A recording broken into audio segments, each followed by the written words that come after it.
Hi, everybody. Josh Byerly here inside Mission Control. I'm joined by astronaut Chris Cassidy. Chris has been back for about 6 weeks or so now. Yeah, Got back in 6 weeks. September. So, Chris, Exactly. first of all, welcome back. Talk Thank about you. how's gravity treating you so far? You know, the readaptation's gone pretty well. In fact, uh, after my shuttle experience, I had kind of tingly feet. 2 weeks, pretty fast amount of time to be in space, but I didn't exercise much. So I was anticipating that and more coming back on station, and I got back here, and because of the T2 machine and the ARED exercise bikes machines that we have up there, I felt fantastic. Didn't have any tingly feet. Was able to walk. Really felt great. It's amazing how different it is. Probably going up there about 2 weeks and then almost 6 months up on board the space station. Talk about the differences between those two. Yeah. So. Well, the one thing I didn't expect was sort of this feeling of ownership, of like it was my home on the Mm-hmm. space station. Whereas when I went to the space station on the shuttle, I was a shuttle crew member. I ate and slept and went to the bathroom on the shuttle and went over to the space station to use the facilities and go do spacewalks and robotics and this sort of thing. But it wasn't my home. Yeah. And then to be there now for 6 months, it really truly felt like home. If you're in your own house and you put a new audio-visual equipment in your living room, you take care where you route the cables because you don't want ugly cables in All your right. family room. And that's the kind of feeling that we have, when you're there that long. You put a new computer somewhere, you make the cables perfect so you're not tripping over the wires and that sort of thing. It really neat feeling. Let's talk about the crew that's about to go up. You've got Rick and Koichi and Mikhail get about to head up here in just a few short days. November 6th, they're going to launch. You guys were the first crew to actually go up there in one day, right? Usually it hmm takes about 2 days to get up to the space station. You Yes. guys did it pretty fast. Was there a difference? I mean, did it feel weird going up there within 6 hours or what? I never did a Soyuz mission before Right. the previous way, so my what I knew is what That's happened, what it was. Right. and it was very comfortable. I enjoyed having my first night on space station be in a real bed, so to speak, Yeah. a real toilet, a real selection of food. Yeah. That was a really nice feeling to have all those creature comforts on that first night. And the Soyuz is a really small little vehicle, Hmm. and we were in it for 6 hours, but it went by so fast because there's a lot of activities that you have to do preparing for different maneuvers and things as you lead up to the rendezvous. So it went by in a split second. So talk about what they're doing right now down in Baikonur. They went down, I guess, a few days ago, and that really is kind of it for them. They're about to go through the final preps for launch and head out to the rocket, and then they're going to be on their way. So what's it like mentally to finally kind of get down to the launch site and get ready to go? So there's a lot of pre-flight exams and hoopla that happens in Star City, and you get that past you, and you get on the plane and you go to Baikonur, and it's a very calm feeling.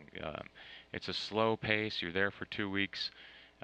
In the beginning, there's not much. Hmm. It's wake up, a little bit of Groundhog Day every day. You wake up, you work out, you eat, you work out again if you want to read books and do a few classes here and there, but it's pretty slow paced. And then you get to this event called the second fit check, where it's about, I don't know, 3 or 4 days from launch, and uh, and after that the ball starts rolling really quickly. You can see, you feel the excitement as launch is only a handful of days away. Your family and friends come into town and you see them, Hmm. and the excitement really builds. And I think that's about the point where they are now. Um, Leading up to that, people are coming to visit them, and I remember that same feeling for me, really ratcheting up the excitement, and seeing the light at the end of the tunnel. Like, this is really going to happen. We're really going to go, and yeah, it's a neat feeling. So let's talk about the other crew, Karen and Luca and Fyodor. They're getting ready to come home. So what is it hmm like at the end of all that to kind of realize, oh my gosh, this is actually kind of coming to an end, and I'm about to wrap this up? Yeah, it's a strange feeling. It's one you think about going home because you want to see your friends and Right. family, but yet it's a really cool place to be, and you never know if it's your last time you're ever going to have that opportunity to be up there. So there's a kind of mixed feelings, there's Yeah. mixed emotions of how you want to proceed in those last few weeks, but in a nutshell, you're just doing your daily tasks and preparing things. Like for instance, I was making sure that Mike Hopkins was going to have everything that I thought. Oh, well, I had a belt. Does Hopkins have a belt? I'm going to leave him my belt. No, stupid thing, little Yeah. things like that that kind of prepare you. And then I also remember. This sounds pretty trivial, but the excess clothing that I had, socks, underwear, t-shirts, that I knew I wouldn't need once I got with inside uh, a couple of days, 5 days from going home. I knew I wouldn't need all that stuff, Yeah. so I threw it away. And that simple act sort of shifted my focus of, okay, I'm on space station, to, all right, I'm really going home now. And I got kind of excited to go home. I was sad to leave. You know, I really enjoyed my time with Karen and Luca and being on space station, but it was a neat time, neat, exciting feeling to get headed home. Yeah. Last question. What was kind of the biggest surprise that you didn't really anticipate, that you got up there and you're kind of like, wow, I didn't really expect this? Yeah, that I'm asked that often, and it's a tough question to answer because there's so many different ways. Um, I touched on that sense of pride of ownership of the Mm-hmm. space station. That was one little unexpected aspect of it. But I'd seen the Earth before from the space shuttle and the space station, but I never had seen the cupola.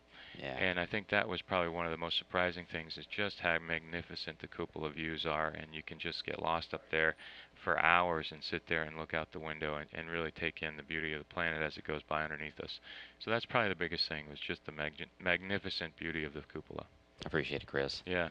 If you'd like to learn more about all of our programming that's ahead, as we bring you live coverage of this launch and this landing, we're kind of doing it in backwards order. Typically, we have a landing and then a launch, but this is going to be a busy few weeks for the crew on board the space station. But to find out when we're going to be covering it here on NASA TV, just log on to nasa.gov/station. Thanks again, Chris. Yep, my pleasure.